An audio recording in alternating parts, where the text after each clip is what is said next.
in 2 days, tomorrow. Oh, you are? Okay. That's very nice. You're going on live on YouTube. So now you're on YouTube as well. In 2 days, tomorrow. Oh, you are? Okay.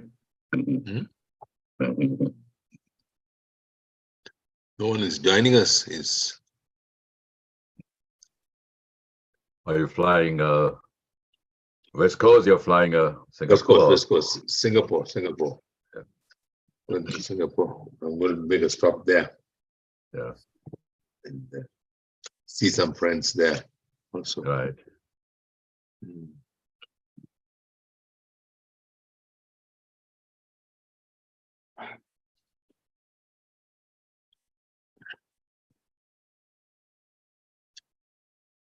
It was nice meeting you, Edwin and Glory. Because They were the first. I know it was nice. I met them in England. Yeah, it was nice. Yeah. Thank you for coming. Seeing face to face. Yeah. Where's Edwin? In London? Yeah. There was a service and Edwin and my sister, Edwin and Glory came for that. You ever meet Neumal Karunian? Neumal Soiza?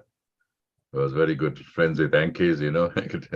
No, I don't meet Neom also. No, he's in England, is he? Yeah, he's in London too. I call him quite often. How come Maru, no one is coming in? What's the issue? Normally we have 30 people today. Yeah. Confusion? I will get people coming. You know, some.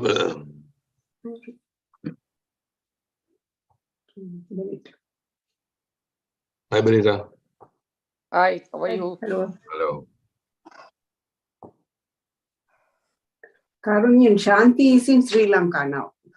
I know Shanti is in Sri Lanka. Yeah. And I've been talking to Mary quite a lot.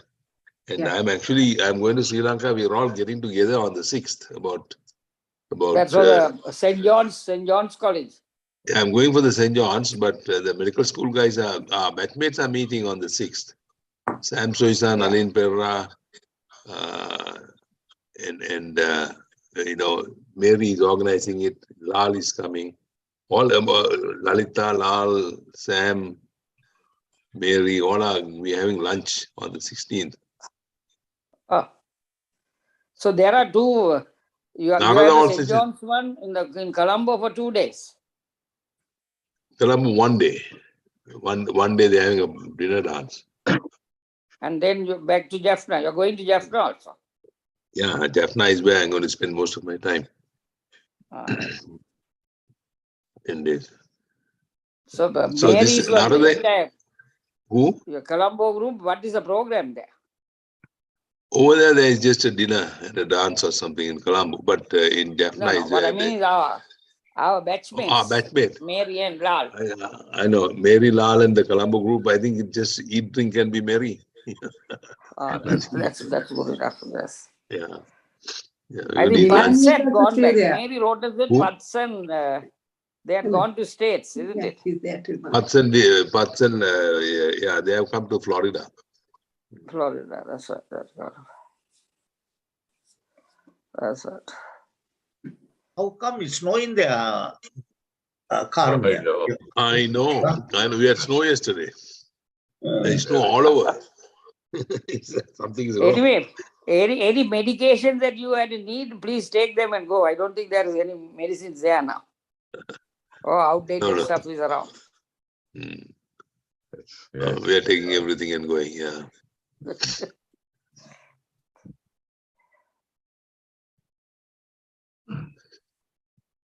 is Mohanlal? Is here or? No idea. What about I mean, the crowd is very low. They must have run away when they heard Ranjit? What about Ranjit Abesurya? He's come from Colombo. Abhay Vikrama. No, we are meeting him. Yeah, he's coming for them. He normally. Those are joining us. Who's that? It's Saro's son, I think. Yeah, Nalaka is there. Yes. Hi, Nalaka. Glad you joined. Yeah, He's removed. yeah. Okay, thank you. The Saro has come now from Colombo. Yeah. Hi. Hi. Hi, Saro. Hi, Saro. How are you? Hi, Saro. Hello. Hi. Welcome. Nalaka is here. Yeah, I'm at Please Nalaka. do. Please. Yeah, it's good to have a young How are person you? in there. No, I'm just at his house. But yeah, I might have to leave early today, but I'll be here for a while anyway. Yeah, okay. So Okay. the attendant is ask Nalaka to listen to this. He's the one who should. Yep. Nalaka. He's kind of busy, so we'll see. Okay, Oh. okay, all right. Okay, darling, thank you. Putta, if you close the door, I don't have to have this on, right? Yeah. Nilani. Glory, Nilani. hi. Hi. Hello. Haven't seen you in a while. Good to see you. Yeah. Yes, yes, yes. Who else is there? That's it. What about Milroy? He also you should join, isn't it? I know. Milroy, Vijay, all the guys, they are sleeping, I think. Anyway. Raja, what about Don? Banda is not there. 2 o'clock, is it? Poor. I think the speaker drove away most of the guys. They thought, I know this guy, so. Maruf, tell me when we are ready to start. I don't know who else will come. Very poor attendance, but anyway. So, Bikramachandran, how are you doing, Bix? Oh, we are in a happy world. Sunshine. What world is that? Did you watch the Mardi Gras today? No, the cricket test match is on. No, India, Australia, very interesting. Yeah, but what Test I'm match. saying is today the Talk of Sydney Milroy and Mardi he Gras comes is in. on, no? Mardi Gras. Terrible, terrible. I watched for about 2 minutes and I said, no. Our Prime Minister is there leading that. Yeah, whole thing. that's right. Yes. Yeah. Hi, Milroy. Ah, Muted. Somebody else is Oh, joining. Yaso is joining. Yaso. Hi, Yaso. Yaso. Yaso there. so that's gone. Muted. They're all muted. Okay. Saro, for how long are you in Sri Lanka? Yaso is there. Philadelphia. Pardon? I'm in Philadelphia just for a short visit. You are in Philadelphia. Okay. One of my grandkids is doing some little concert thing, so we came for Hello, Yaso. Oh, hi, Thanks, Glory. Hi, Edwin. Hi, Hi, Yaso. everybody. Hi, Hi, after Hi, a long Yaso. time. Good to see you, Yaso, after a long time. Yes.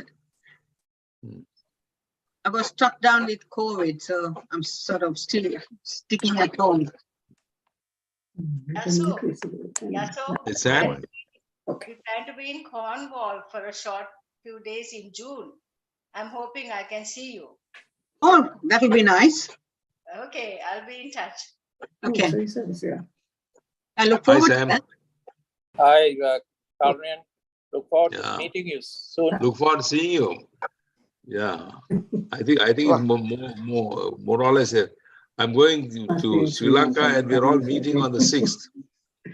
And Chula is also coming from Kurunagala. Oh, wonderful. Yeah. I managed to get him also What to about, come. what's the name?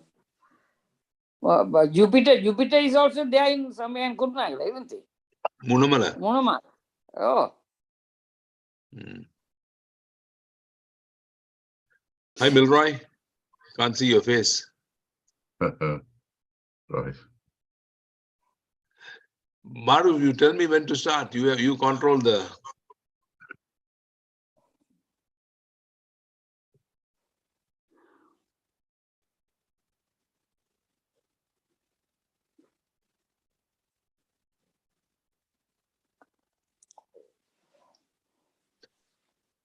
Is it hot, Sam, out there? It's not so, well, it is a bit in the afternoon. There's a fan But on. evenings, and I got the fan on, yeah. It's, well, it's cool. I must switch it off. I don't need it anymore. But I had it in the afternoon. So, shall we? Sure. Start. Mr. Boss, man. They're waiting for people to join. Okay, okay. By the way, I just want to introduce. Can you hear us? Can you hear us? Yes, Padmalingam. Yes. Hi, good morning, Karunya. Yeah, okay. Thank you. Yeah. Get your son to come and listen to this. He'll know more about this than I do. Padmalingam's son is a cardiologist. I think we have a lot of cardiology sons around in the group.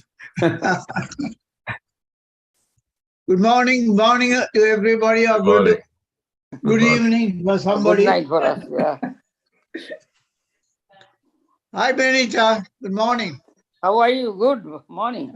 You look like you just woke up or something. I think your night. eyes are. It's Middle only of the night about for them. 12:30 a.m. It's about 12:10 a.m.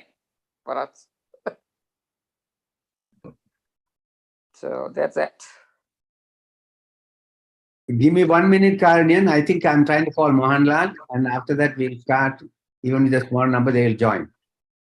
Okay. I've called Satrugnan. He has just woken up. Sam, where are you? Sam? Sam is Colombo. I'm in Sri Lanka. I'll be here till end of April. You are waiting for the elections, is it? No. I'm not election. interested in politics. What It's election? furthest from my mind. Sam is running the country. Can't you see? He's a double of Ranil Wickramasinghe. Arnian, what is your program after the 6th? On the 7th, I've got some function. We are coming for the 200th anniversary of the school. So on the 7th, there's a dinner dance, and on the 8th, I'm going to Jaffna. And then coming back on the 18th, we have cricket games and all kinds of stuff there. But why do you ask? You want to? No, I just want to know whether there is a. So are you coming back to Colombo on the 18th? On the 18th and leaving on the 21st. So you have about 3 days after that. 18th, After 18, 19, 21st, 21st night. You'll be at Mount again, is it? I'll be at Mount again, and Okay. then I'm going to be in Kandy for 3 days. I come on the first and go to Kandy on the second, spend 3 days there and then come back. So you're going to I remember that. You're going to Leave on the Candy side, huh? What's that? Sorry. You're going to Candy side. Yeah. Yeah, but we'll meet. We are looking forward to having a good time.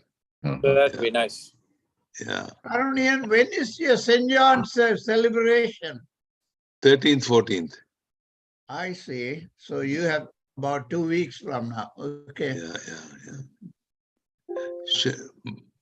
Baruch, tell me when to start. Okay. I think, gentlemen, I think we ladies, and then I think we should start now. Karunian made an effort to go into his research that he has done on challenge that a South Asian face regarding cardiac disease, and he had a marvelous job. I saw his presentation; it's excellent. Now all of you are going to enjoy, and also it is a sort of landmark lecture in this whole preventive series that we are doing. I think he is really tied into this study so much that he even uses words like masala and things like that. So you see that. I think, Karunian, you want to share the screen? Yeah, but before that, I just want to say two things. Yes. Number one is this. I think we had one talk on heart disease last year. There was a video we presented, and the main thing is, for us at our vintage, whatever difficulties heart disease may have, we are all living for a long time. So we have got over that. But the next generation is something that has to be educated and made aware of. And especially, our younger generation and the grand generation, where this whole heart disease in South Asians is a scourge. It's a huge burden on the community and on the people. And I'll show that to you. And then also briefly, I want to tell you last night, the doctors Kanageswaran, husband and wife, both doctors, are close friends of mine who were visiting. And so I said, come and listen. So they are up like me at 5 o'clock in the morning. And just to introduce, they're both in the class of, I think, 79. Connects, when did you finish? They were in Colombo Medical School, but much younger than us, 79 or 80 or something like that. So I just want to acknowledge Shanti, when were you in medical school, Shanti? 79, is it? They finished it. Anyway, all right. So anyway, so let me can you share the screen with me, Maruf? Yeah, it's ready to be shared. You can share it if you want. I think you're going to present it, isn't it? Yeah, I'll make the presentation. Where is that? There's a green button. There you click on it. In the meantime, everybody, when Karnian starts, can you mute yourself, please? Okay. You have to go to your, this is your. No, but I had to get to your screen. You have the gadget. Oh, you want me to go to the you want me to go to the, get it Main from my screen. screen? Your Okay. own presentation is on your screen, so I think click on your. I know. Let me go back and do it. Sorry, guys. Open your PowerPoint. I know. And then share your screen. Click on the PowerPoint presentation. Maybe I'll open my PowerPoint first. If you find it difficult, then I can run it for you, and then you can say next, and I can go on. No. I should be able to do that. I've done this before, but I hadn't quite thought of. Okay.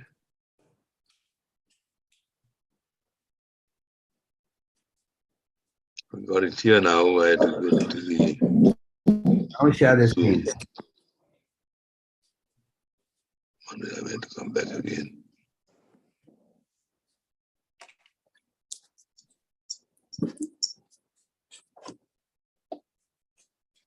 Okay, Zoom. Manmeet Maruf. Yeah, okay, don't worry. How come I can't get back into the Zoom? Zoom, no, you go to the, when you share, the Zoom will come automatically. Yeah, I know, I'm trying to get back. I opened the... No, open the PowerPoint, then go back into Zoom, and then share your screen. I know, I'm trying to do that, but the Zoom is not coming back. Let me... Zoom, we have to minimize it, and then get back into the Zoom. Okay.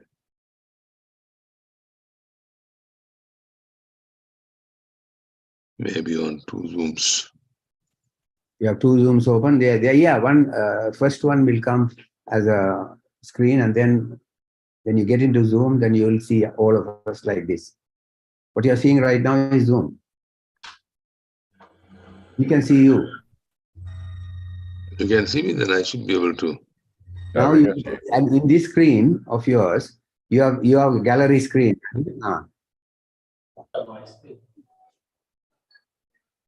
Sorry, guys. What the hell? Okay, launch meeting. All right, there you go. Okay, share screen. Now to get, Maruf. Yes. Share. There you are. You done it. I know, but the point is to minimize the screen, and go to your PowerPoint presentation. Or I don't know where your PowerPoint presentation is. Launch meeting. Your screen. There is a PowerPoint presentation at the base. Can you see? Yeah, hold it. Click on that. Double click on that. Oh, we can't. One person swimming and so many things floating in the sea. I know. Sorry about that. Maruf, you start the. You manage it. I can't get where is the stupid thing? No, then your PowerPoint presentation will be at the bottom here. One of these. I don't know whether you see me. I'm not seeing the same screen that you are seeing. That's the problem. Hold on. I can see you on the, I can see everybody on the side, on the right side. Right, exactly. And then you have a PowerPoint down there at the base. And click on Hold on, that. give me 1 minute. Give me 1 minute. Click on the PowerPoint. Just click on the PowerPoint. I know. Only thing is I can't see the PowerPoint. We can see it.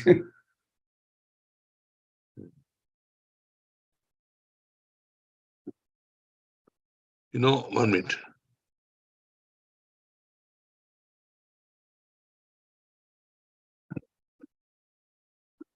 Okay.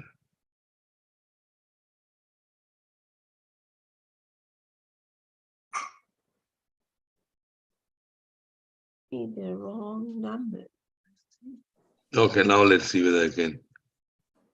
I'm not seeing. Maruf, you control the thing. I'll tell you what to do. Yeah. Then you close the screen now for the moment. It's 16. There you go. I can see my screen. I can. There you go. I am. But where is the PowerPoint? That's over here, is it? Is it under your documents, maybe? Down in the. No, I can find. I opened my PowerPoint, but the point is I can't connect the two screens and No, this if you one. click on the PowerPoint button at the base of your screen, at the base of your screen, you know, you have all these. Now can you see me now? Right, that's done. Okay. You can see it. Yeah. All right, fine. Okay. All right. Now I can't see you guys. Okay. Can you see me? Yeah. Yeah. They can see you. Can see you. On the Yeah. side. Okay. All right. All right. Click on Sorry, your guys. show. Click on your show at the base there on the right side. All right. Okay. All right. Thank you. Karunian, Thank we you. can see you and you are handsome as ever. Really? Okay. Thank you. Can you kindly, the handsome people, can you please mute yourself except Karunian?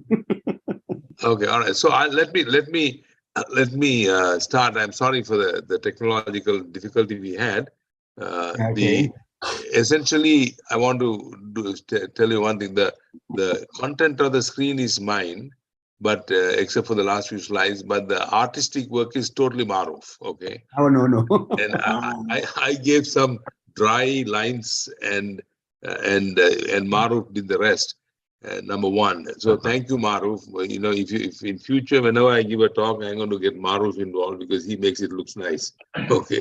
So thank you, Maruf. And I don't know from where he gets the energy, but one of the days we'll get Maruf's plasma and do some transfusion or drink it or something like that.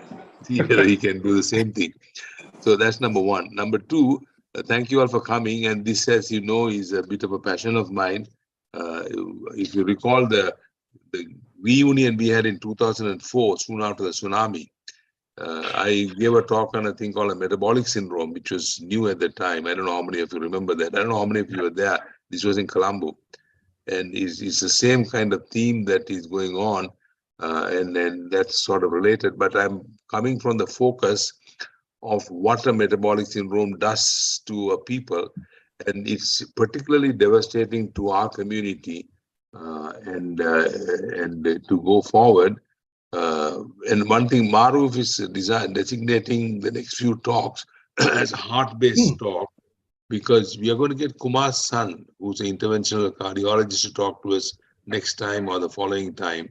And so we're going to have a couple of heart-related talks, but mine is really more than heart-related, for whatever it's worth. This, to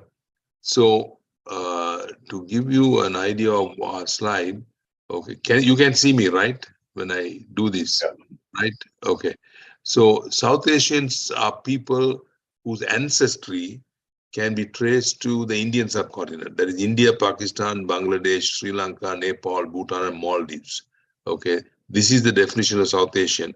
And this definition has, in a sense, come because the issue that I'm going to talk to was first recognized in the West, particularly as I know it in England and in the US. Okay. So this is roughly the map of the places we are talking about: India, Pakistan, Nepal, Bhutan, Bangladesh. Okay, and this particular area has a population of 2 billion people. Out of the population of world's, about 25–30% of the population live in this area. Okay, so this is South Asia, and we are referring to this South Asia, but the same set of issues has slightly different manifestations in China. Zoom.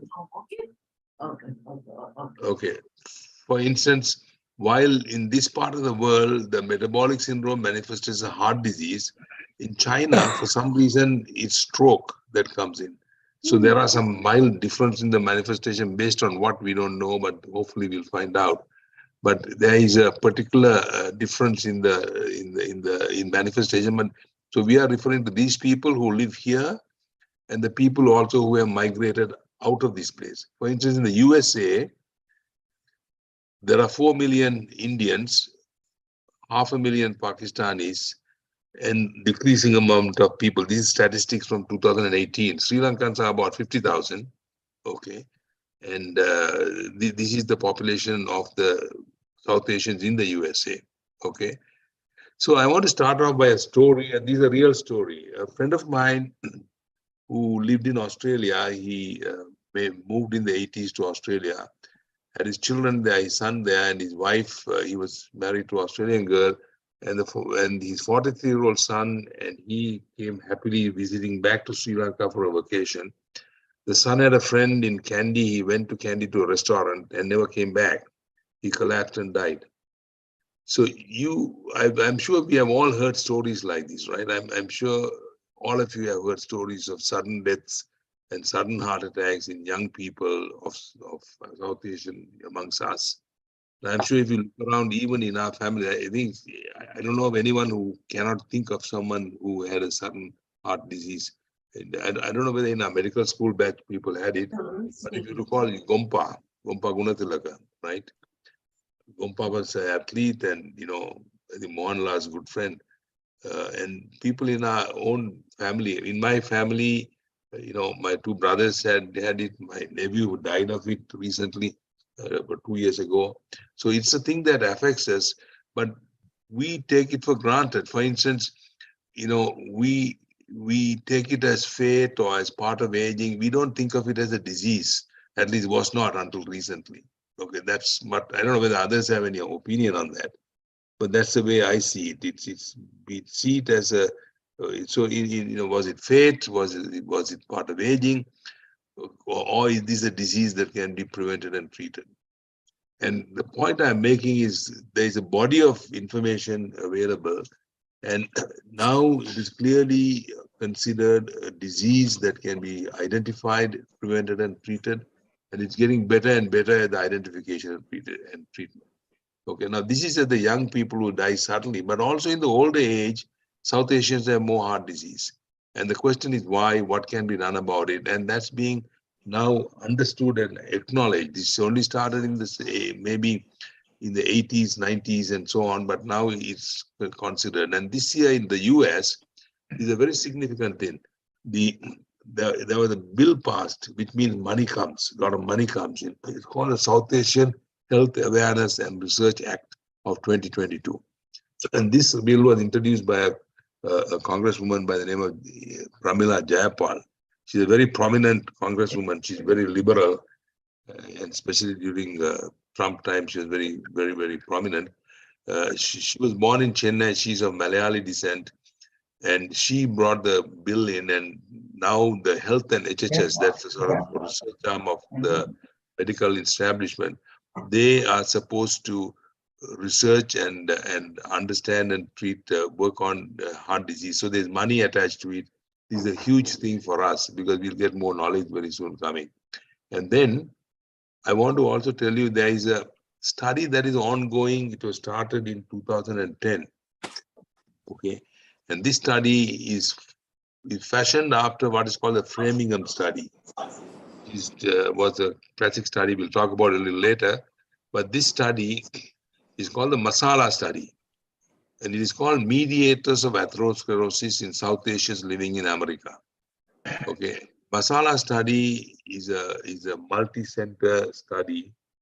And its goals are to discover heart disease risk factors for South Asians in America, to measure early stages of the heart disease and to learn how it develops and to prevent heart disease by sharing findings with researchers and community. Okay. It is funded by the National Institute of Health and will study multiple generations of South Asians living in the US. And I will tell you more about it. And they already have published something. And it's a lot of information on the web if you are interested in going further. So it's called the Masala study. Okay. If you have any questions, please stop and ask me. So the biological mechanisms of the heart disease, that's what we are going to look into. Okay, sorry. The explanation for the higher risk of South Asians currently, and more information is coming, including genetic mapping of the South Asians are coming. But currently, a higher incidence and severity of South Asians of the heart disease is thought to be related to a physiological concept named insulin resistance. Insulin resistance is thought to be a main reason for the higher risk of diabetes and cardiovascular disease. And South Asians have high risk of both. Okay. Okay, if you can mute your mics, it may be easier. So insulin resistance is the key in this whole thing. And now you know why I got interested in this insulin resistance stuff. You know, it's a huge issue, insulin resistance. I will talk more about it. Okay. And so if you take the South Asian, okay, can you see this? You can all see the screen, right? Right. Can. Yeah. In masala study, pre-diabetes and diabetes, pre-diabetes, 1/3 of the South Asian population studies in the masala are diabetics, and 25% diabetes, 33% pre-diabetes. MISA is a similar study. They found 23% diabetes in South Asia. In South Asia, there are 120 million diabetics in South Asia. Okay. And so South Asians have significantly higher pre-diabetes and diabetes prevalence compared to any ethnic group known, including Chinese and Japanese and all. Then there's a 2 to 3-fold, I'll go into the 2 to 3-fold increase in cardiovascular deaths. There's the elevated plasma insulin with normal plasma glucose. There's altered lipid profile. There's more fat in the belly. There's higher prevalence of the metabolic syndrome we can talk about. But essentially, insulin level glucose metabolism is different in the South Asians as a whole. Okay, so that's the bottom line. We'll come more into the stuff. Okay, so the current theory revolves around this, and there's also, especially in Mass General in Boston, there are studies looking at the genetic profile of South Asians to see where there's any thing there. Okay, and then okay, so this is the basic theory and the explanation underlying it. But what is the disease that is we have to get our minds into one question, because most of us go to the doctors when you get chest pain. Okay, so chest pain is a disease of obstruction of the blood flow. Is that the fundamental disease, or is it a metabolic condition that leads to the changes that leads to the chest pain, the metabolic condition? So, you know, I of course have the bias. The fundamental problem is the metabolic condition. And the question and the challenge is, how can that asymptomatic person be identified? How do you get a guy who's perhaps playing golf or cricket and is running and is doing everything? And how can you tell the guy, go to the doctor and spend in America a lot of money, okay, to see the doctor and get your test done, and we know you are an identified guy? And that's the challenge we have, because people like to live without morbid thoughts, and thinking you're going to get heart attack is a morbid thought. In fact, sometimes when I've given this talk to some who think they've been very unhappy that I come to a happy place and talk about heart disease. Okay, but that is the nature of human being. But this is the challenge: identifying asymptomatic people and stopping it and preventing it. That's the challenge. Okay, so if you guys have comments or questions, please go ahead and do it. Feel free to interact and question and challenge and all that kind of thing. I think, Karnil, you continue your flow, otherwise it will disturb your flow. But carry on, and then we'll have the questions at the end. Yeah. Okay. All right. Okay. So the concept of identifying asymptomatic people we all know is called the concept of risk factors. Okay. So we still haven't come to the point when you can say this person is going to get a heart attack and this person is not. Because South Asians is 2 billion people. So in the 2 billion people, not everyone gets diabetes, and not everyone gets heart disease. So the whole population is at risk, but not an individual. Some individuals may not be at risk. Okay. So the first concept of this was started by what is called the Framingham study. This is a classic study, started in the 40s. And the reason it started is actually because of the cardiovascular disease of FDR, Franklin D. Roosevelt, I think one of the greatest presidents this country has ever had. And he had blood pressures of diastolics of 160, 170 while he was president of the country and running the Second World War. And his doctor said, oh, if you have no symptoms, you are fine. Okay. And they did not treat him. Of course, they didn't have too many treatment at the time, except maybe bloodletting by leeches or something like that. But anyway, one day he had his blood vessels burst and he got a bleed in the brain and died. And then people started thinking and said we had to find out who gets it and what to get and to stop it. And so Framingham study essentially studies normal people, healthy people, and looks at all their lifestyle and their and what they do, and follows them over years. And when someone has a heart disease or whatever disease they are looking for, then they try to correlate statistically with what they had when they were healthy with what is happening when they are sick. And that's how the concept of risk factors developed. Okay. Now you all know the risk factors very well. You're all doctors, but that's how it developed, the Framingham study. Okay. And the risk factors for South Asians and for Caucasians are the same. Okay, they are not different. It's the same risk factors. Okay. However, the South Asians have it in different degrees. Okay. So remember that what we find in South Asians and Caucasians are the same risk factors. At this point, there may be new risk factors that are coming up, and there are, I can mention one or two that are coming up through the research that is being done. Now, diabetes and pre-diabetes and metabolic syndrome is a risk factor. We know if you have diabetes, your incidence of heart disease is substantially higher. Okay. But in the South Asians, it occurs more commonly, occurs at a younger age, and is more severe in South Asians. So that's point number one. I don't know how many of you in your family has diabetes or how many of you have diabetes, but it's pretty common. Okay.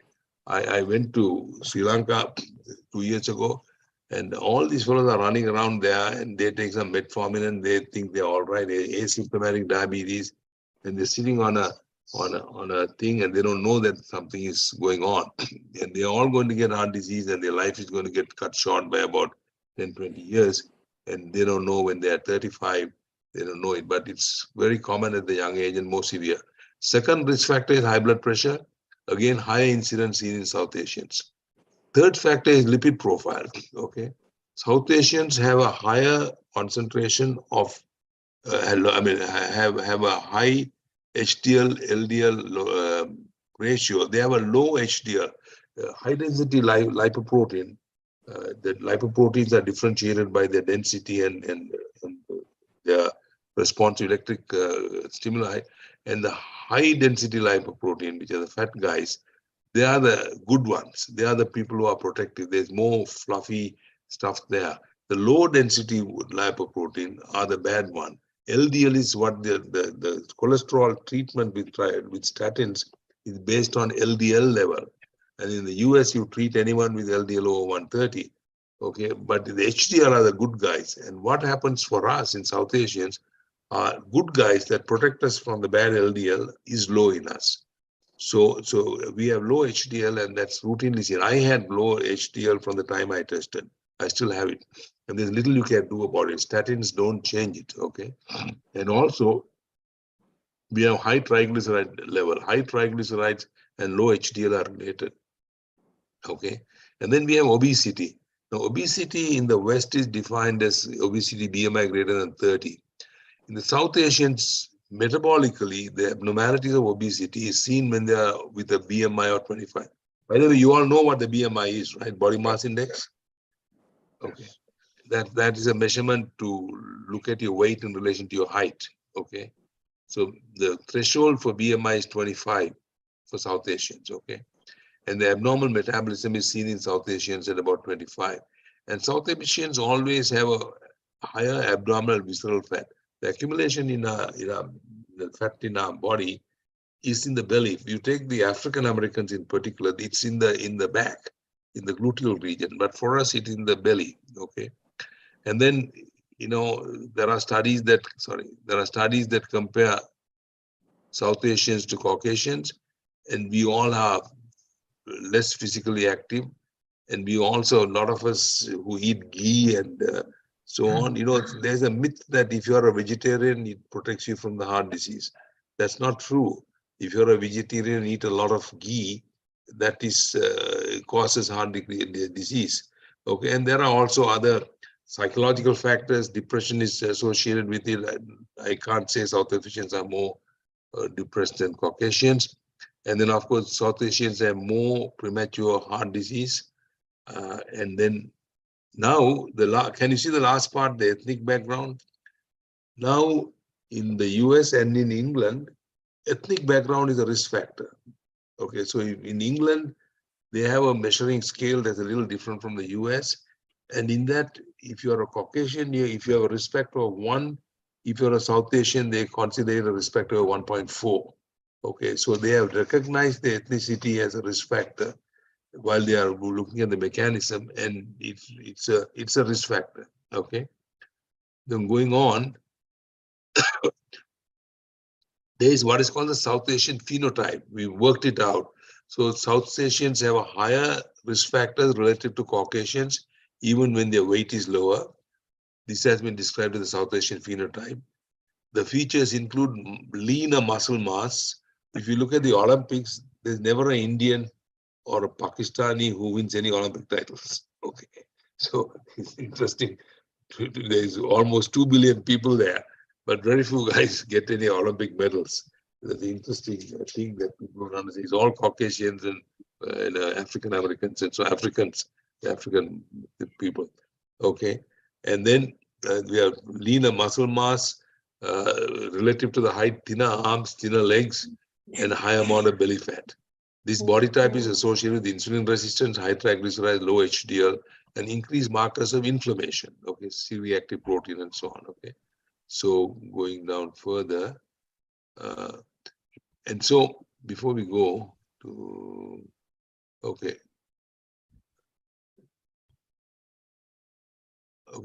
so now the other thing, as far as, I'm sorry, I slipped aside. As far as this the risk factors goes, there are these are the risk factors. So if you go to a doctor for a physical exam, diabetes, high blood pressure, high cholesterol level, they start treating, and now they consider it a disease if you go to the, okay. Now there are other risk factors. Okay, chronic inflammatory conditions like rheumatoid arthritis and psoriasis are higher risk factors for cardiovascular disease.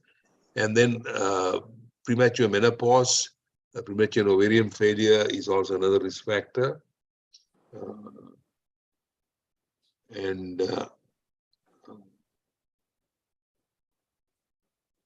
Other markers of high risk for heart disease are high C-reactive protein. This is a marker for inflammation. Okay, and there are two specialized. If you really have a 35-year-old young South Asian, one of our children or our grandchildren, and if you think should they go on statins or not, and you want to look at their risk factors, there are a couple of other risk factors beyond what is available for the community.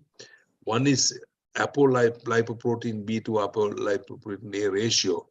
These are ratio of some of the cholesterol particles that promote plaque formation or retard plaque formation. So you can get the ratio, gives you a higher indication of your risk. There's another thing called small dense LPA particle. That's a very atherogenic cholesterol particle. You can measure that. Okay, small dense LDL is very atherogenic. And if you have values greater than 50 milligrams per deciliter, that's not good. Okay, these are not blood tests that are routinely requested, but you can ask. And then finally, there is a thing called the coronary calcium score. I get people I know do this a lot in America. This is, you do a CT scan and you measure the coronary calcium in the blood vessels, and that tells you how much your heart disease, your vessels are calcified, which is the indication of the atherosclerosis that are going on there. Okay, so we went through that. We went through the South Asian phenotype, and so we come to what can be done. Okay, at this stage. Okay, now remember at this stage, there's one big gap in this. I wish we'll come to a stage when we can say that this is the person who's going to get it. In other words, identification of the particular individual. Because if 30% of the people are the people who are getting heart disease, okay, then who in the 30% is a very important thing to do, okay? So that is not there yet, but it will come there in about 5-10 years. I think you can say so and so is at higher risk. Maybe with genetic profiling, maybe they'll find it when they are born, you know, for all I know. But we don't have it. So for now, all of us at risk factor, I think including now at our age, in the 70s and 80s, we have to do this lifestyle change, okay? And Maruf is totally into the lifestyle business, and I'll let it go for him. But what he's doing is gold. What they are promoting, lifestyle for health, is really good, specifically for South Asians. So the components of lifestyle change are diet, weight management, exercise, hypertension, diabetes, cholesterol management, diabetes management, exercise, all these had to be treated, smoking cessation, stress reduction, and sleep apnea management. This is the element that we all know, at least in the US, among the physician community that I mean, they're all aware of it. But doing this can be difficult, especially the diet is a habit change formation. But this is I won't go into the details of it. For instance, on the diet, you can talk of which diet. In the only diet that has been by double-blind study shown to decrease heart disease is the Mediterranean diet, and so on. But this is the area that you have to work on, okay? And this is the target that South Asians have to strive for, at least current understanding. Remember, this is only for South Asians. Caucasians have different. So our weight target should be 23 kilograms of BMI of 23, okay, not a BMI of 30. In the Caucasians, the BMI of 30 is considered obesity, and pre-obesity is 28, I think, or something like that. But for us, it is 23. And then our waist circumference has to be 31 for females and 35 for males, okay? So we have higher targets, okay?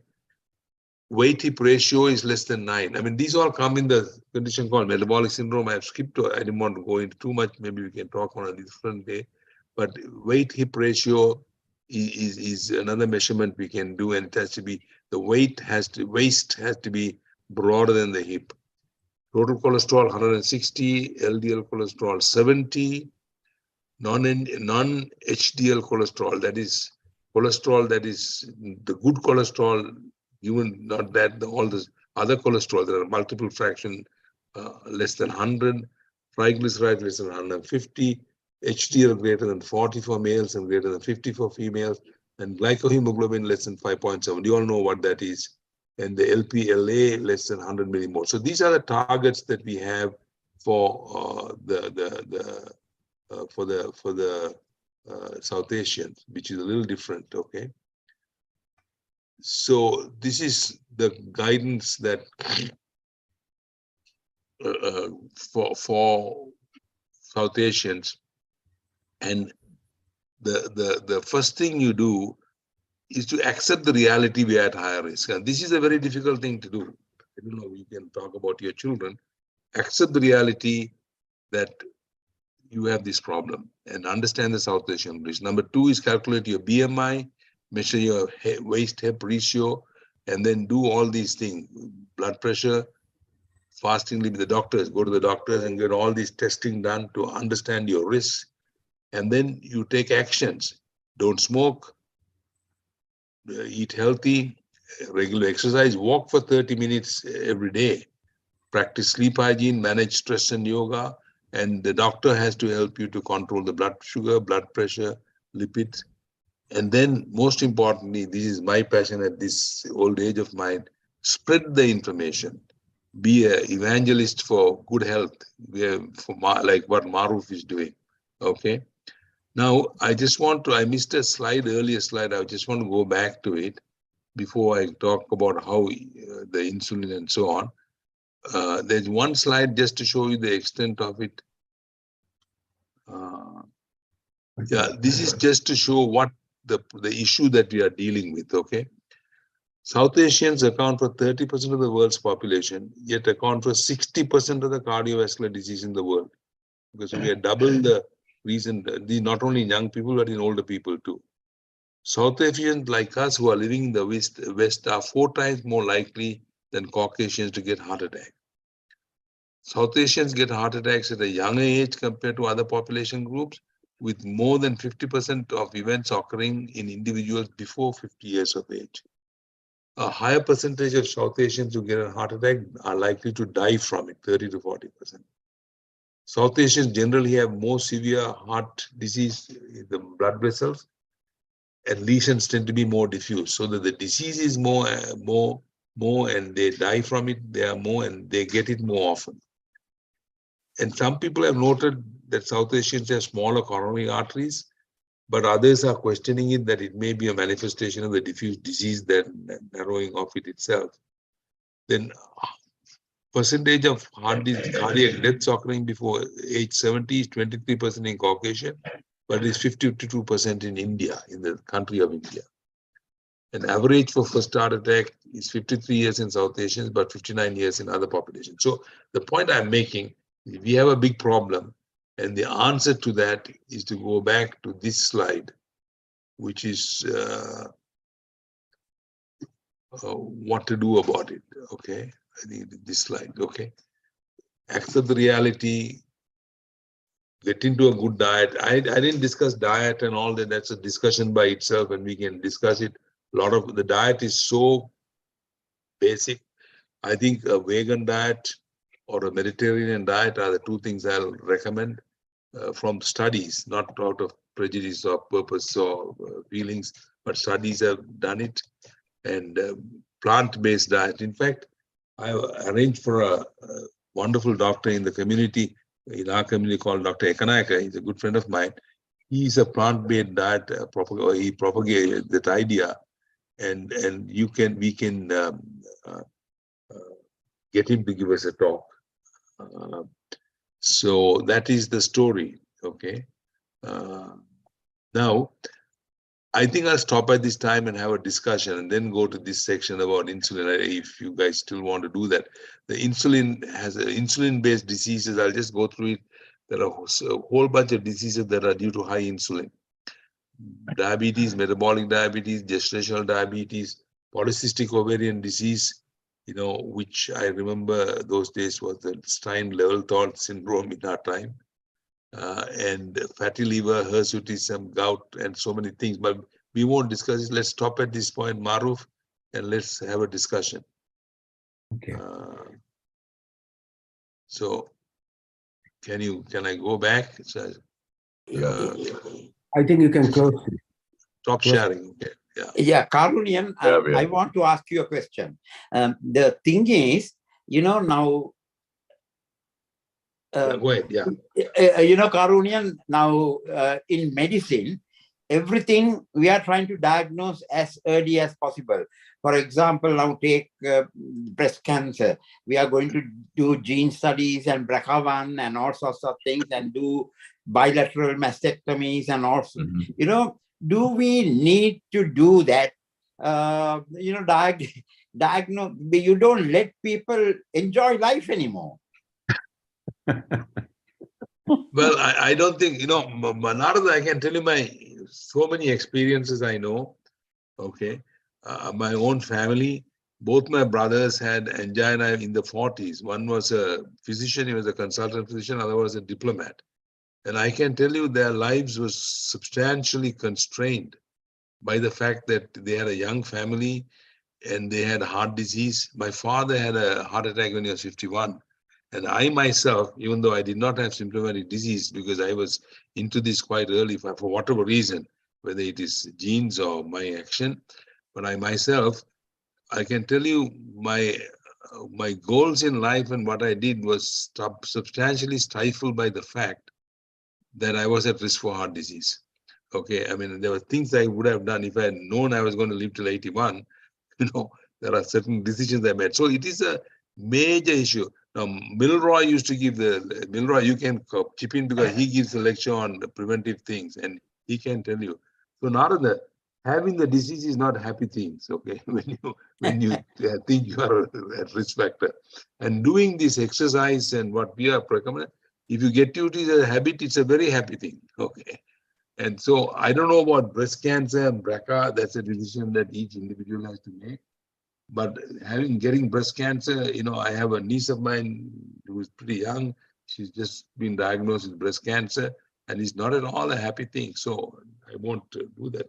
Yeah, but I think. Karunian, can you I want one more comment on that, Benita, related to that, is that trying to overcome stress and having no stress is a very important factor in this whole scenario that Karunian has presented. So, Narada, will enjoy yourself. You can run baila all the time and exercise and enjoy and break the stress. All right. So someone, Saro, and a lot of people are putting hands up. Yeah. Go ahead, Mrs. Padmalingam, please. Yeah. You are muted. Padmalingam, you are muted. Mrs. Padmalingam is a pulmonologist, pediatric pulmonologist. Go ahead. Yeah. I have a couple of questions. One, is heart disease in Sri Lankans higher in females versus males? I don't know a statistical answer to that, but I can tell you that females, we used to think that females, menopausal females were at lower risk, but in South Asian, that lower risk is not seen.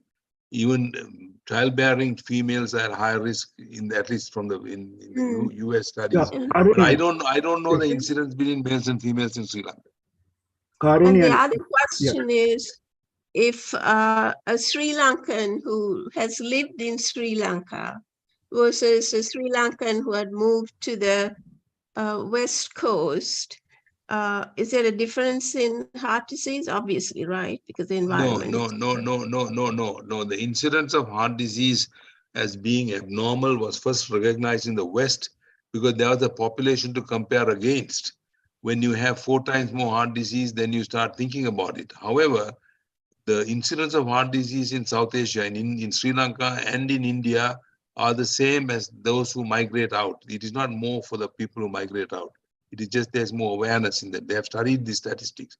In fact, Stanford has a research. It's called South Asian Heart Center. I think we had a talk from that once. They are now doing a study in collaboration with Apollo Hospital, and they find the incidence is the same. Okay. Yeah. So the environment. Sorry, what's that? The environment does not alter your. No. I think it's the diet, and I don't know. You see, in the masala study, there's an interesting factor. South Asians who continue with very traditional lifestyle in the West, or those who take to a very extreme Western lifestyle, have a higher incidence of heart disease than those who have a mixed cultural thing. That's a different subject, but we'll go into that later. I'll have a slide on that. But yeah, Saro, you want to say something, Saro? Yeah, Thank you. Nothing really earth-shaking, but to Narada's point, I was going to say maybe Narada moderation in enjoyment and in the other thing. Yeah. In everything with moderation is the religious teaching in Buddhism. St. Paul said the same thing, everything in moderation. And I'm sure if you look at the Hindu saints, there's the same thing. That's correct. Yeah. And Islam also says that. Yeah, Islam also, I'm sure, says that. Yeah. So, any other comments or questions? Yeah, Karunian, Milra, yeah. Thank you, Karun. It was an elaborate and detailed lecture. But I think we have to, in USA, the number 1 cause of death is coronary artery disease in males. And they are saying the number 1 cause in females is also heart disease, so not cancer. And a few things I just want to add, that as Karunian said, all those preventive measures, diet and exercise are the most important thing. And insulin resistance is independent factor for heart disease, irrespective whether you have diabetes. Of course, as he said, diabetes which increase the cause of coronary artery disease. And as Narada said, stress reduction is very important. That's what in that meditation, yoga, all that will help you to decrease heart attacks. Once you have finished, I'll tell you about, I know how many of you have heard about vitamin K2. As you know, K1 is with anticoagulation, and K2 prevents cardiovascular disease, diabetes, and of course, good for osteoporosis or osteopenia. I was talking to Sam recently, I think he was in Sri Lanka. He told me that he's taking vitamin K2. I said, man, you're up to date. Yeah, there is a vitamin K in Amazon with vitamin C. They are providing it.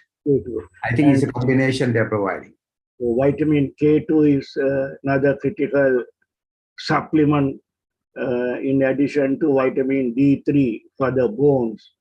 And at this stage, no one should take calcium orally. That is not recommended, because if you take calcium orally, it gets deposited in blood vessels and it triggers the mechanism for atherosclerosis. The calcium, you take it by naturally by food, milk, and whatever you take. So these are the things that add on. And recent study in UCLA, one of the primary universities in USA, they showed that you should not take aspirin for primary prevention. In other words, if you have some family member with heart disease, you should not take. We are increasing the risk for cardiovascular, GI bleeding, including ulcer. I was doing that. I can add you that I ended up with ulcer, gastric ulcer, and then I had to switch to Plavix because I have an angioplasty and stent. So I asked my cardiologist, why am I taking Plavix? I said, my balance is not good. I may have a fall. I don't want to bleed to death. Then he said, well, you are taking to prevent a stroke. So one of these days down the road, if my balance gets worse, I may not have no other choice but to prevent to take Plavix. And lastly, to save your lives, do a C-reactive protein. If you are not done, that will show you that you got chronic inflammation. And then look and see whether you have any chronic inflammation in your body, either rheumatoid arthritis, osteo, or lupus or anything, and then work on it. And those who have cardiovascular disease get what is called HS reactive protein, high sensitive reactive protein. I got one done. It's not that expensive blood test. I didn't have to pay, insurance covered. It was in the low range. So those are some preventive measures that you can take. So, okay. Thank you, Milroy. Yeah. 1 minute. I want to just respond. Milroy, thank you. Thanks a lot. Milroy used to preach prevention long before I started really in this. And Milroy, maybe on one of these days you can tell us or put out the facts you just brought on, the 6 or 7 active items. Yeah, not I can to take do calcium. The few things that you have said, because Milroy is very much into the subject, particularly as it comes to our age. So I would strongly urge you to share that with us, Milroy. Yeah, and now they say that just like you can reverse type 2 diabetes, you can reverse coronary artery disease. But the diet is very strict. I tried, I lost weight, so now I have relaxed. So. Okay, all right, okay. Someone else want to say something? Yeah, Jayashree, go ahead, Jayashree. And then after that, Benita, yeah. Jayashree is muted still. Okay, can you hear me now? Yeah. Karunan, you, something very important personally to me, familial hypercholesterolemia. My father died at 41 years old. I was 11 years old. My uncle, Srianidas' father died at 54. My other uncle died at 53, and 2 of them lived to 60s. Sri Lanka, we were talking a lot in med school and so on about familial hypercholesteremia. Now, in my wife's family, I see 4 brothers are having heart disease. My wife has had stents put in, and I've had 1 stent put in. But you have any problem with that? And that's one question. And the second question is, what is the status of cooking with coconut oil today? Okay, so coming back to the first question, Jasari, at least in the terminology, there is a concept called familial hypercholesterolemia. That's a very specific genetic familial hypercholesterolemia. I don't think, I don't know the details, but just off the top of my head, just as an opinion, I don't think what your family has is hypercholesterolemia. You have run-of-the-mill insulin resistance and what the masala study is trying to start. You have South Asian high-risk factor. Okay. Because what you are saying is not very different from what is happening to my family. My father had a heart attack at 51. Fortunately, he died when he was 67, but he went through very careful management at that time. He was treated by Dr. Thanabala Sundaram, who taught us. And then my 2 brothers, they have been beneficiaries of good medical care. They're all on statins. And so they've gone on, but it's not uncommon. So I don't think it's familial hypercholesterolemia. However, it behooves the next generation, your children and your family, next generation, and even for you all, to do the things that we talked about, manage your cholesterol, manage your diabetes, and with that, you can go on. Especially statins have been miraculous. And with that, you'll go on living for, I think, at least not necessarily go through it. So that's number one. And then the point that Milroy made, I think Milroy, you really should give us a talk because he's very knowledgeable on this. The new things that are coming out is also important. I want to just make a comment on aspirin. Okay. The aspirin was routine. Now I started taking aspirin the day that the day I read it, it was published, I think in New England Journal of Medicine. There was a study, doctor study, which showed that aspirin prevented heart disease. I started taking it from then until last year. And the reason it was stopped in primary prevention, now it is given in people who already have heart disease. People who have heart disease, aspirin is given. So people who do not have heart disease or symptomatic heart disease, aspirin is not given, not because it doesn't prevent heart attacks, but because the risk of bleeding is higher than the prevention of the heart attack. So for me, I've had it for 30 years, I haven't bled. So there's an individual risk that you take. For instance, I'm traveling to Sri Lanka. I'm going to be sitting on a plane for 17.5 hours in the first leg, going from Los Angeles to Singapore. Right. And I have started taking aspirin. I restarted it because I think it will help me in my particular situation, and I'll take it with meals and I won't bleed. And remember, many other people are asymptomatic, people like me, but my coronary calcium score I know is very high. So you have to specifically do that, so that's my take. Okay, thank you. Anyone else want to add anything to Jayasiri's comments? The one comment, Karunian, my cardiologist said that going to Sri Lanka, take one of these new Eliquis or one of these, 1 tablet the day before, 1 while flying, and 1 after you get there. That's probably better than aspirin. Well, I don't know whether it's better. Aspirin has been shown to be pretty effective in heart disease, but you can take that. I don't know the studies. I took aspirin for a long time. Whenever I fly, even when I fly to the East Coast, I take 1 big aspirin before I fly to prevent the clotting. But you can do that. But I'm not saying the Eliquis is fine. You take Eliquis. You didn't say anything about the coconut oil. Okay, the coconut oil was, when I was there, Rajasuriya's. Yes, I know exactly. That's what I mean, they blame, but I don't know why they didn't blame the worms.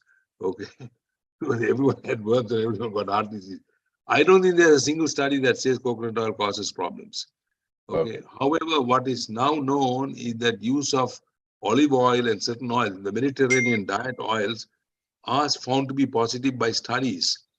And now, it's a marketing thing. Coconut oil is coming back into the fore and everyone is saying vegetable oil is good. I don't know any studies, Jayasiri, to answer your question, but I would suggest, without arguing about coconut oil, I would suggest that we all switch to olive oil and the Mediterranean oils, Okay. which are proven to be. See, the only diet that on a double-blind study has been shown to decrease heart disease, even in people who smoke and even in people who are obese, is the Mediterranean diet. So we should strive for that. Now, vegan diet has been shown as somebody not as conclusively proven. Only diet is that, not that others are bad, but others have not been studied meticulously. Thank you. Go ahead. Sorry. Thank you very much. I think we have Dr. Muthukumar who will talk next session on March 25th. He is from India. He's a brilliant orthopedic surgeon. But I would like him to comment if he can unmute himself, if he is with us at this moment. Regarding coconut oil, there was some thing that came on television and it went on viral, that the lady gave coconut oil for a man who was having Alzheimer's disease. So now it's a medium chain triglycerides in the coconut oil that they found to be effective for Alzheimer's disease. Now it is available in the market as MCT oil, medium chain triglyceride oil, and some are taking that for memory impairment. So that's another thing. And Karunan, the aspirin that we take when we travel is maybe for heart disease, but we may take it more to prevent a clot. Yeah, clot. Yeah, no, it is for clot that I'm talking about. Yeah, the doctors, I'm talking about. Sure. Yeah, Sri Lankan doctors went to Sri Lanka, came back with a clot, and she had to immediately go and attend to the clot in the leg because he had varicose veins. So these are things that you can prevent. Yeah. Okay, Padmalingam, go ahead. Yeah.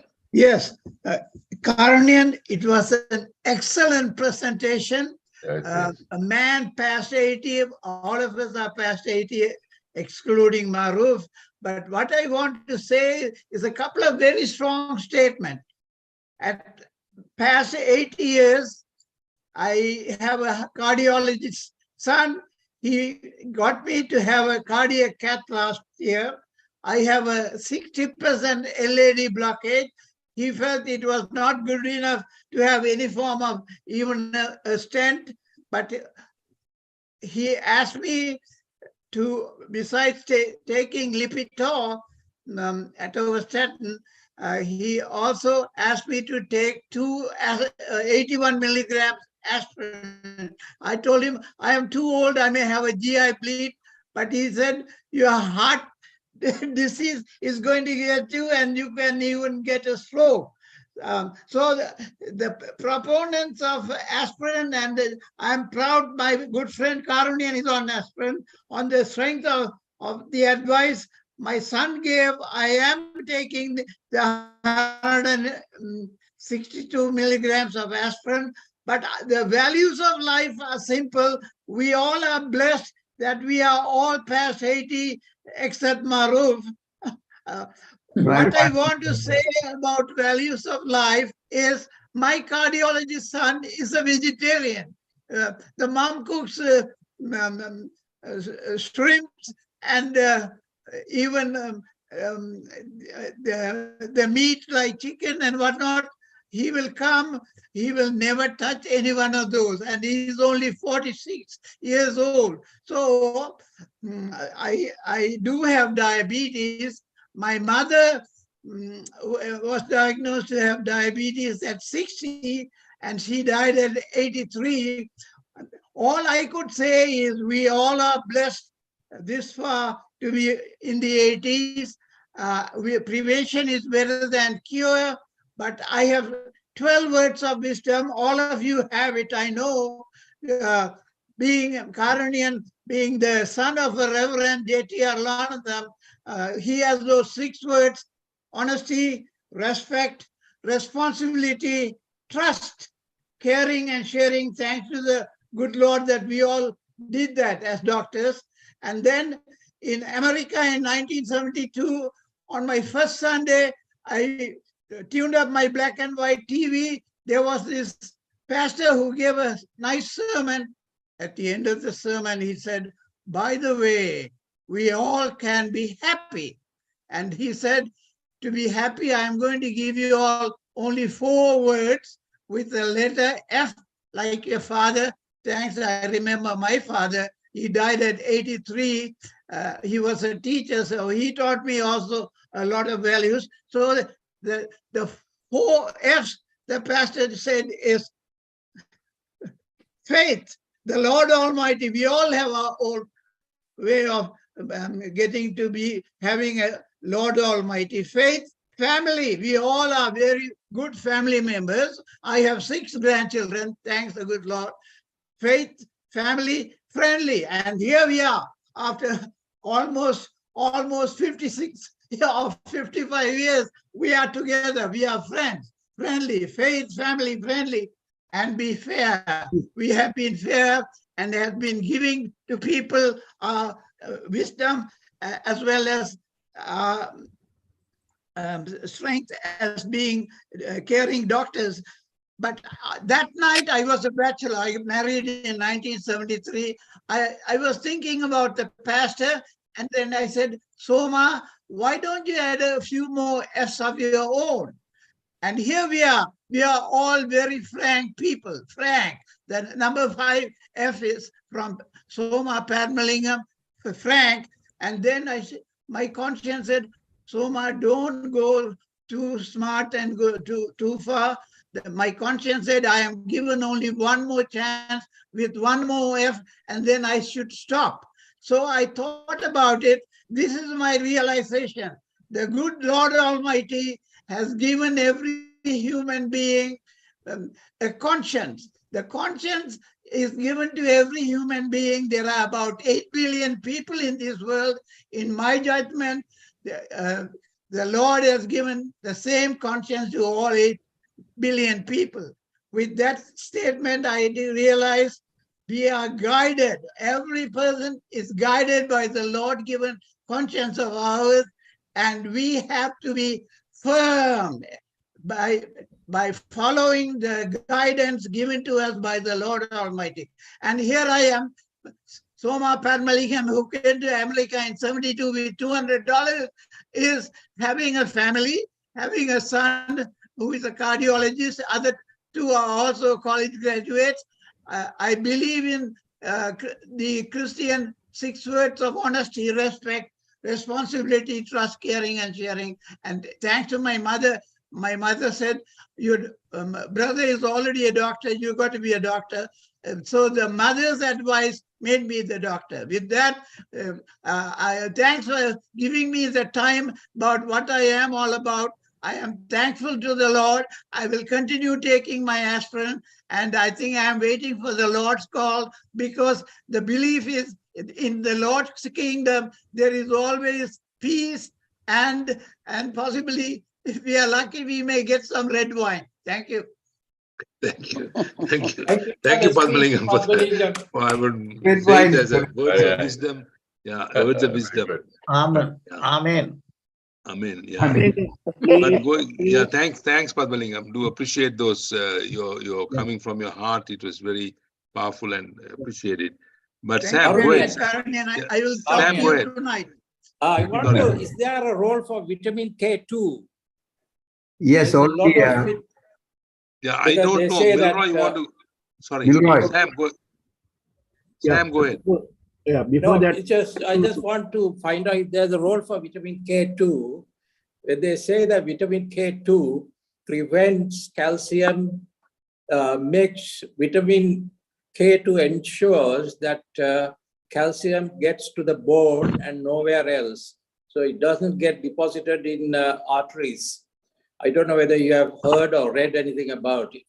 Yeah, correct. Yeah, it takes away from the arteries or where it is, and directs it to the bone. That is where it's needed, and with vitamin D3.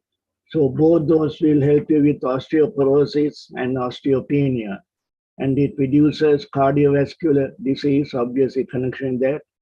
And it has some action on insulin resistance, so reduces diabetes, diabetes, and then decreases osteoporosis as well as osteopenia. So women as well for them osteoporosis and heart disease, and then for men too. So that the recommended take 1 tablet every day, vitamin K2, and some people have gone even to the extent that it reduces all cause mortality. So this important vitamin K2 is another essential vitamin to take. And going back to females, that in USA, #1 cause of death for females too is cardiovascular, heart disease, and then of course for men too, heart disease. The heart disease is different from cardiovascular disease. Cardiovascular means strokes and everything comes in, peripheral arterial disease, and vitamin K2 reduces even strokes. So that's a very important vitamin that we should take.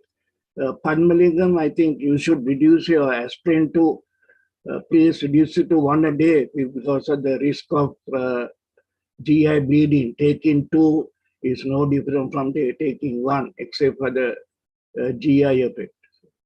I think you are very wise, and I think I do, even though my son asked me to take 2, I do take only 81 milligrams because I'm a doctor myself.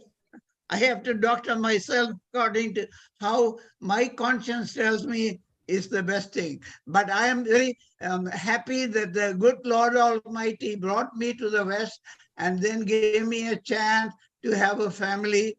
And like all of you, we all are very fortunate to be part of the Western way of life, but we can continue a conversation like this at least every month if we can get a chance, and also get other friends of ours in our batch who can join us and make it more like 30 to 50 by about June of this year. And Maruf and Karunian will be working hard on this.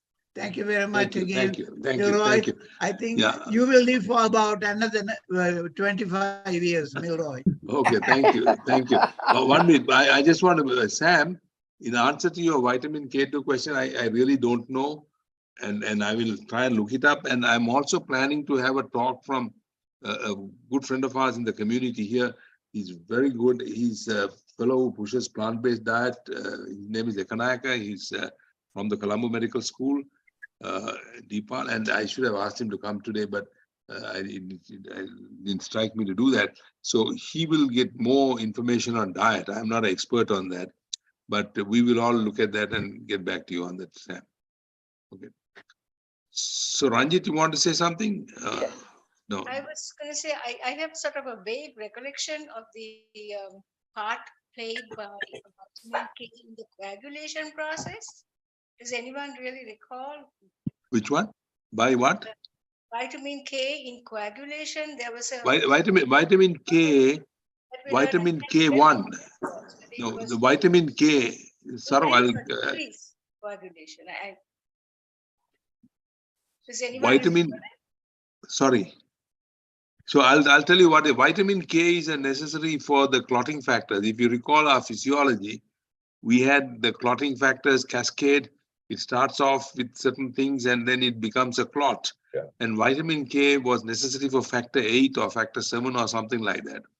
And if you recall, when I was doing pediatrics in Sri Lanka, one of the things that children used to get and get very sick and sometimes die was neonatal bleeding, because some of the children came into the world vitamin K deficient and could not clot, and they would sometimes bleed and die during our time in those days. But then they started the practice of routinely giving vitamin K at the time of birth. As soon as a child is born, many things happen to the child, and one of them is to give a jab of vitamin K. So vitamin K is necessary for clotting of the blood. But what? So that's what's interesting. All you got to do is fry it the yellow causes the coagulation, but now we are using put the No, sorry. Round. Sorry. You Salima, should- you want to? Sorry. Yeah. No. You should be Anyone- more specific. anyone knows the Vitamin K1. K1 is different from K2, Saro. Yeah, K1 is coagulation, K2 is what we are telling. Okay. K1 is phylloquinone and K2 is menaquinone. So two entirely different things. Okay.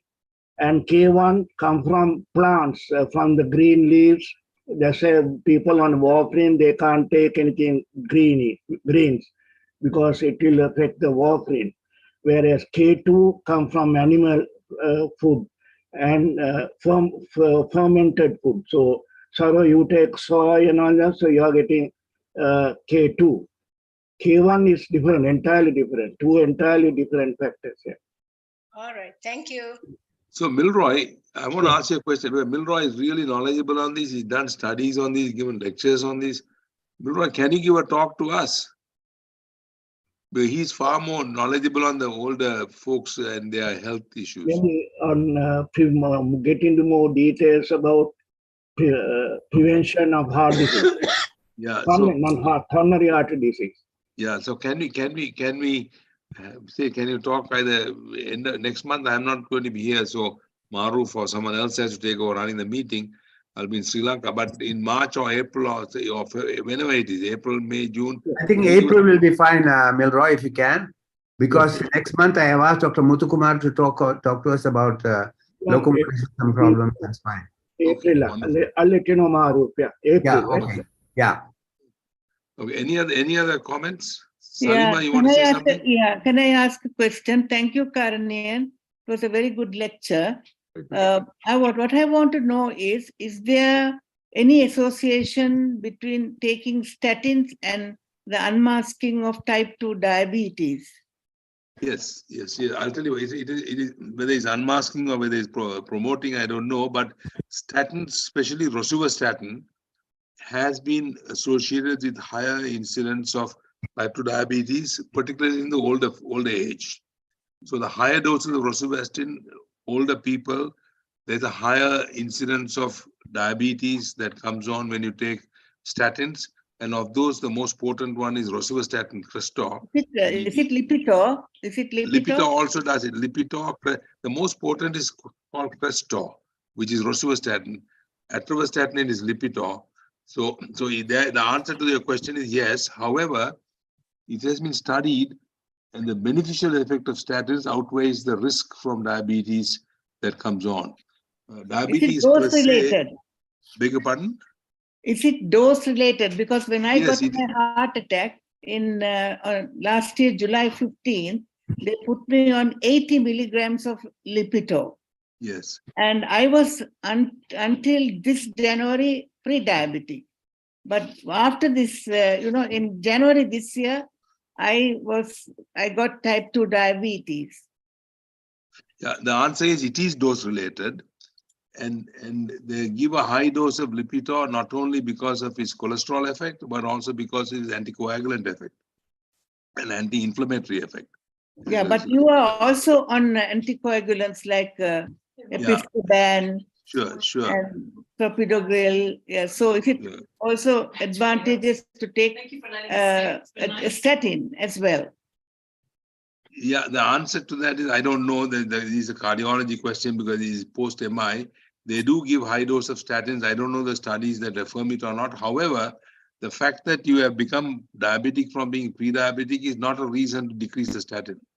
And you manage your pre-diabetes or the diabetes with diet and metformin or other medications you take. So we know that there is increased incidence of diabetes from statins. We know that it is dose related. But we think between the two, you don't worry about the diabetes, you manage the diabetes, because the impact of diabetes is not mainly from the sugar increase, it is also from the risk of cardiovascular disease. That's the reason you want to control your diabetes too. So I would not change anything, but the answer to that is statins possibly pushed you from pre-diabetes to diabetes. It could have. Karanian, I just want to make a little point about vitamin K2. There are two types of vitamin K2. There is a MK4 and a MK7. What is recommended is MK7. I usually buy my vitamin D3 and K2 from Amazon. So what is recommended is the MK7 as opposed to MK4. Yeah, Thank you, Sam. Someone has to, I mean, I don't know too much about this kind of prevention, but I will look into it. And I think when Milroy, when you talk, if you can do a little study and I try as far as possible, because of commercialization and so on, to look for double-blind studies.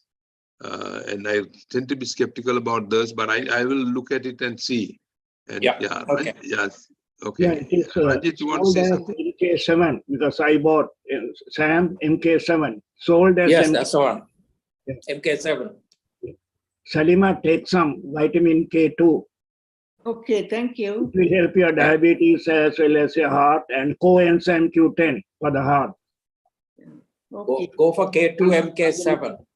All that will help you, definitely. Thank you. A2 MK7. Okay, any other comments? Karunya, Yes. Patmaliman, I have a question to you. Being a pediatrician, nowadays the American Academy of Pediatrics is advising that primary care people and pediatricians should check the cholesterol lipid profile on children from 10 to 11 years on. Can you make some comments about whether you agree with that? And I think at that time they can be also checked for diabetes. And about Salima's Lipitor 80 milligrams, as a primary care doctor, I feel it may be a little too high. Maybe I'm not advising you. You have a very good husband there. I think let Maruf advise you, but I may go on 40. I am on 20. With that, Karunya, I tend to talk a lot being an old guy, but answer my question about this children's lipid profile. So the answer to that is, I have, for the last 15 years, I have only done endocrine metabolism, so I see it more from that perspective. But we see a lot of adolescents getting diabetes, early adolescents, and that is possibly the fast food and the culture driven. There is a direct correlation between diabetic incidence and the number of McDonald's that are open in a community. Okay, and unfortunately, that's happening in Sri Lanka too. You have McDonald's. I mean, there are people who have tracked the number of McDonald's store and the number of diabetic increase. It's almost a parallel curve. So because of the huge incidence of increase of adolescent diabetics in the US, they made this recommendation that you have to start treating. And number two, you also have other conditions you find. So I am all for understanding metabolism in a young child, 9, 10, even 6, it doesn't matter. I think the earlier you do it and earlier you get the habits in, the better it is. So the answer to your question is yes, Padmaningam. I totally am for that. Yeah, Sam, go ahead. Yeah, I just want to say something which I had mentioned before, which is that with a declining population all over the world, we should tell our children and grandchildren to try and stay as fit as possible, because at the end of the day, there may not be enough carers available to look after them. I mentioned this to my daughter, and she said, "Oh, there will be robots who will do all that." I said, "The robot is not going to wash your backside." Who knows? They may do that. Okay, all right. Okay, that's a different one. Okay, any more comments? Karunya, one more. Maru. Yaso wants to talk. No, I'm done. 1 minute, Milroy. Milroy, go ahead, Milroy. Milroy, go ahead. Just one comment. Listening to all these conversations that was going on, what I learned was that eating meat was good because it gives vitamin K2. But earlier, Karunya, you were saying, advising us to go vegan and vegetarian. No, he said Mediterranean. He said Mediterranean. No. Mediterranean is my first choice. Mediterranean. Mediterranean. But vegan also has good results, and I'm going by studies, Narada. But I personally think meat consumption is not. I mean, I eat a little bit of meat. I've substantially cut it down. I'm not a vegetarian as such, though I don't eat meat regularly. I eat it very, very infrequently. But I personally think that meat consumption is not healthy, and especially the artificial meat consumption. And there are a number of articles in this. And more than that, remember, meat consumption is also one of the big environmental problems. As you are conscious of the environment, because the light turns the plant chlorophyll to energy, and then to get the same amount of energy transmitted to a cow, you eat a lot of food. Yes. And there's a very inefficient conversion from the plant energy to meat energy. And then you have to do that. Frankly, one of the causes of West Coast is Colorado River is the one that gives the water. One of the reasons the Colorado River is running dry is too much of it is taken to grow and feed fat cows to kill them to eat meat. That's a different story. But from the cardiovascular point of view, there's good evidence that Mediterranean diet is the best. At least only one that is known to have been studied and shown to prove. I'm sure there are other things. So that's my bias against meat. But so, Benita, you want to say something? No? Yes, but thanks, Karunian and Milroy. That's a good talk. I just still you didn't address that first question that you put. How do you identify a person who is at risk? As you started the lecture on cardiovascular, how with all this, what is the one that points to the person and say, here, go ahead, go and get your CVS checked out. You are going to be a candidate for heart attack. What? So now, other one, second one is very easily we say reduce your risk stress. How the hell do we reduce stress? We say go do yoga, just one sentence. How the hell do we do that? Okay, there are first question. Let me answer. There is no specific part saying that person A is at higher risk than person B, but we do know that South Asians are at higher risk than Caucasians. So, but even Caucasians are at risk. So I think everyone should look for risk factors. It's a very non-specific, because at the end of it all, only 30% get the heart disease. 30% don't get it.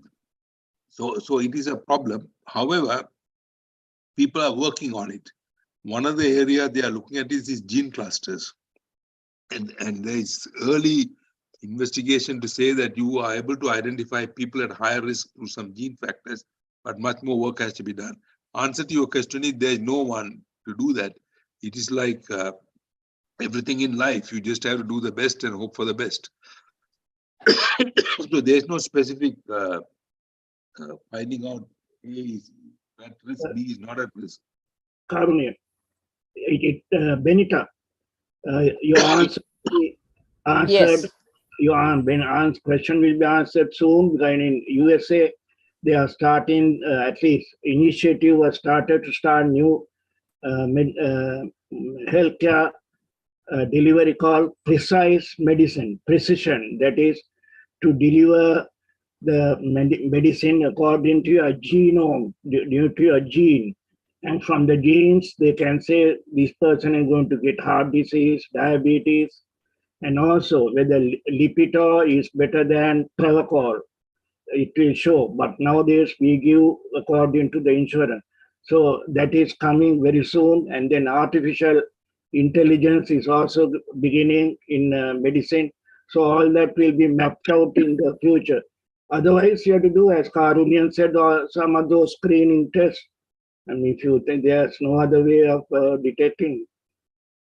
And answer to the second question of stress, I think Lawrence is on the line. Lawrence, you are the best guy to talk about it. Maru, Lawrence, you are on the line. Yes, Lawrence. Yes. Lawrence, you are on the line. Lawrence, you are the best guy to talk about it. Maru, she should not take 80 milligrams. So-called Lipitor is not prescribed in USA now, only 40. You have to take 40 and add another thing. I have forgotten the name. There's another medicine available in England that you can take. I can email the other medicine. I forgot that's another one in addition to Lipitor you can take. Thank you very much. And I think I will tell Shanti about Salima. Yeah. Salima. Okay. And check the liver. If you are taking 80 milligrams critically, it affects the liver. Yeah, okay. If you are not done. I will tell her that. So Milroy, I'm already booking you for a talk, and then I have gotten some guy who will talk about the diet. Yeah, Already booked him. maybe prevention. Okay. All But right. you have to practice meditation, yoga, not one day. They say you have to get to a routine and do it, which I also don't do it. So. Okay, guys. Any other comments? It was a very good discussion. Thank you, Karin. My plea to you is spread the word. Spread the word. I think not enough people are joining this meeting, which is very, very valuable indeed. I know it is. Well, I know today, for some reason, maybe they all have heard me talk too much. They all didn't turn up. Maybe I should shut up. No, today we had reasonable number coming in. I think it's we reached 20 today. But I think what we should do is convince people it can be a very valuable group and it can be helpful in our lives. So that's the main thing to convince. Now, Maru, you send the YouTube one to all, no? So they must be reading that, isn't it? everybody. You see, this is the advantage. Right now, we are on live on YouTube and anybody can watch from anywhere. The 8 billion people can watch this if they want to. That's right? good. Only thing is if they know the value of it. Now, second, it is also available for you. Any of your friends want to go and look at this again, they can actually go and just type Slimofamily WWMM202302. This is the identity. So just type on YouTube, you will get the whole thing again and you yourself can review it. Slimofamily Worldwide Monthly Meeting 2003. You put Slimo, everything comes. No, it doesn't. You have to put this exact thing to get this particular session. Yeah. No, I have sent it in the brochure. Each time I send the YouTube address. Last one. Okay. So, at least be thankful that heart disease, we can prevent it or decrease it. I think I am also like to thank all of you, but we are one of the most leading group of people who are into life care in another level, actually. No other, think of any other group of people, and I don't know anyone who does this regularly. Now we have become regular as well as we are very interactive and very positively interactive. I think what we had today, you will have to read so many books and so many literature before to get this. I'm sure you agree with that. Thank you very much. That's correct, yeah. I mean, at least heart disease, you can decrease it or prevent it. But the worst disease for human being, I saw one of my friends yesterday, dementia. I mean, he was... coconut oil for dementia. Interesting. Dementia now is just like a vegetable. Very We'll sad. be waiting for your lecture, Milroy. It was very good. I don't know much. I can, but not now. Milroy, I think, I know you, how knowledgeable you are on these age-related illnesses. Really make a preparation and make a presentation to us, madam. Yeah, prevention I can do. Yeah, dementia, one of the worst. So please, memory impairment, act on it early. Don't wait till it gets worse. Once it gets worse, there's nothing you can do. So sad. Okay. Let's make the next one then, Milroy.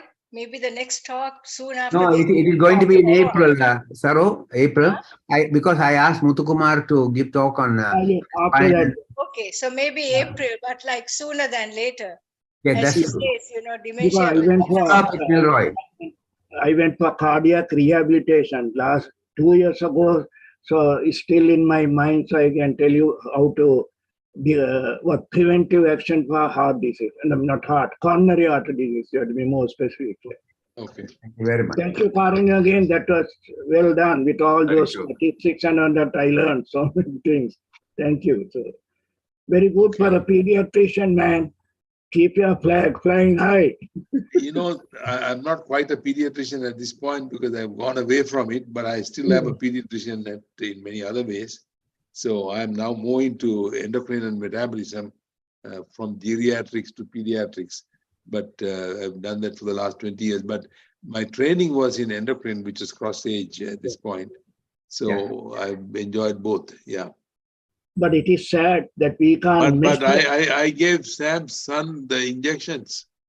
Sam's son used to come and give the immunization. Halima, No, Sam, Nalin, son. Halima, I think Milroy gave you an advice not to take Lipitor. Not 80. They say very toxic. I'll tell you the other medicine. Yeah. Okay, I'll do a private That consult. means Yeah. we can't measure. Talk about that. We Sorry, can't what's that? measure insulin resistance.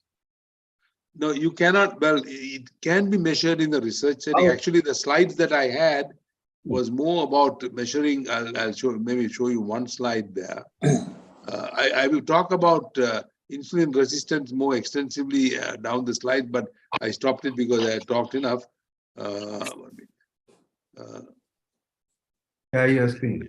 See, insulin resistance is measured in the research setting, not in clinical Not for practice. us.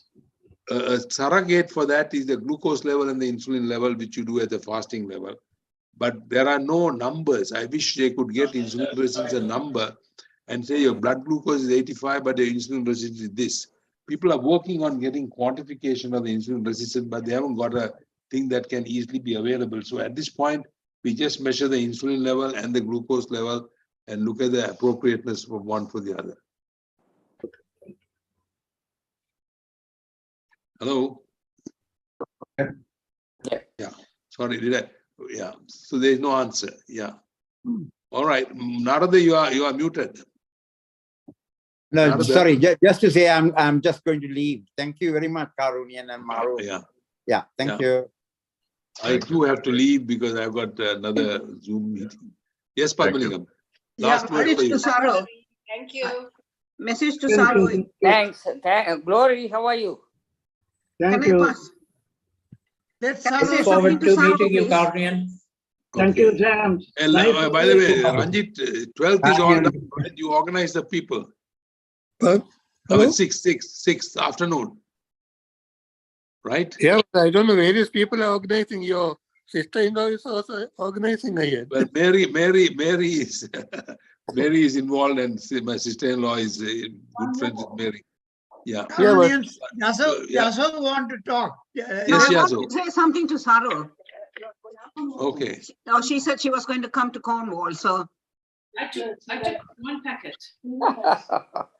Okay. she's talking about packets at the moment. One packet. No. Saru, if you're in Cornwall, you can come and stay with me. Oh, thank you so much, Aso. But yeah, we'll see. We'll definitely come that way. That's for sure. That's for sure. I'll come see you for sure. Okay. I'll take yeah. Thank you. And my Nihal has another friend who is also living close to you. Yeah, Tilde and Minnie, yeah. But Yeah. they're planning to move to around London now. Okay. So looking forward to that too. But yeah. they live very close to us. So Yeah. wherever you are, it's Yeah, you're quite welcome to stay here if you want to. Yeah. Okay, yeah. So thank you so Okay. much. Appreciate Okay. it. Bye. Thank you. Bye. Thank you all. Nice talking to you. Thanks a lot. Thank you for Thank you. listening. Thanks very much. Okay. Thanks, Maru. Thank you. Thank you very much, everyone. Glory, Thank you, Adrian, Maru. Yes, all the Maru. best. Thank you. Karunian, Yes. when are you arriving in Sri Lanka? I'm coming on the 1st, Ranjit. Abe. Yeah, but why do you ask? No, because earlier I thought you said you were coming on the 26th. That's why I was wondering how to make it. I'm leaving on the 26th. Yeah. And I come to Singapore on the 28th because you guys are a day ahead. And on 28th evening, the Singapore, there's a 12-hour break. And so when I leave on the 28th, it comes at 11:50 in the night. So that's essentially 1st. So I'm leaving on 26th night from Los Angeles. Okay. The other thing is, now Mary was asking me, who are the people? So I was giving various people like Ranjani Gunasekara, right? Then who this? I can't remember his name. Then he's saying, no, you can't invite all these people. You have to invite them. Otherwise, they can't just come for your meeting. No. You can invite. It's just for the batchmates No, to get together. Mary is very upset that Rudra, Rudis,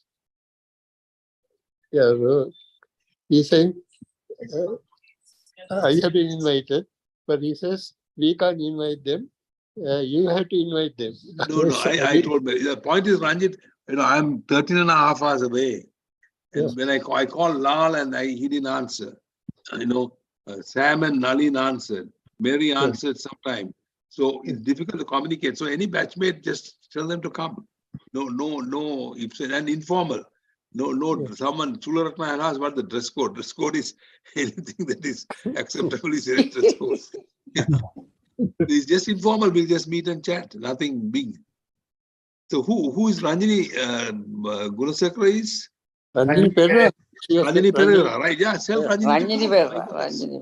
Yeah, so if anyone in Colombo or anywhere in Sri Lanka, tell Ranjini, please would you tell her, please? I don't know, calling from here. Please ask her to come. Who is Abesiri? Abesiri, what about the obstetrician? Is that Abesiri? Obstetrician? No. That is brother Abesiri Gunawana's brother is obstetrician. That's one of our batchmates, who is that? Abe, is it?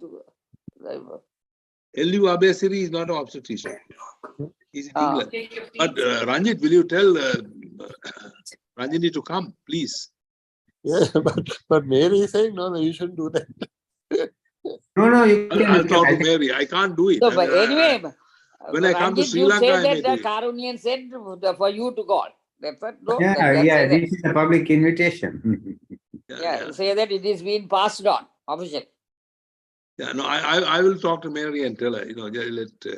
I don't know who's there. I mean, I haven't come there for a long time. I don't know who's there, who's not there.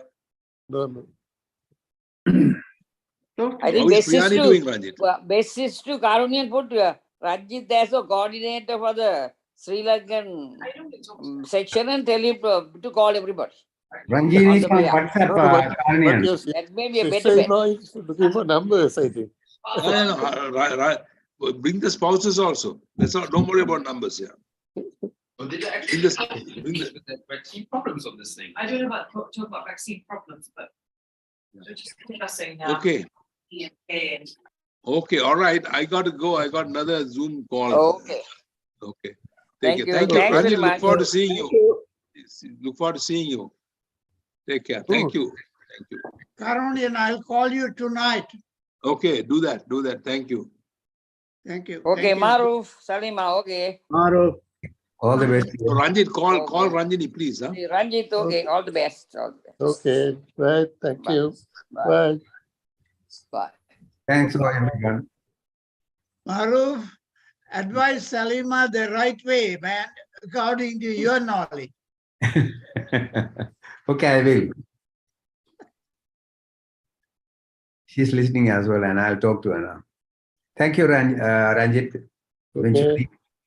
Okay, good. I'll contact Ranjini and tell her as well to communicate with you. Very nice morning on a Saturday. Very nice. I enjoyed it. Excellent. Take care. Okay, all the best to you.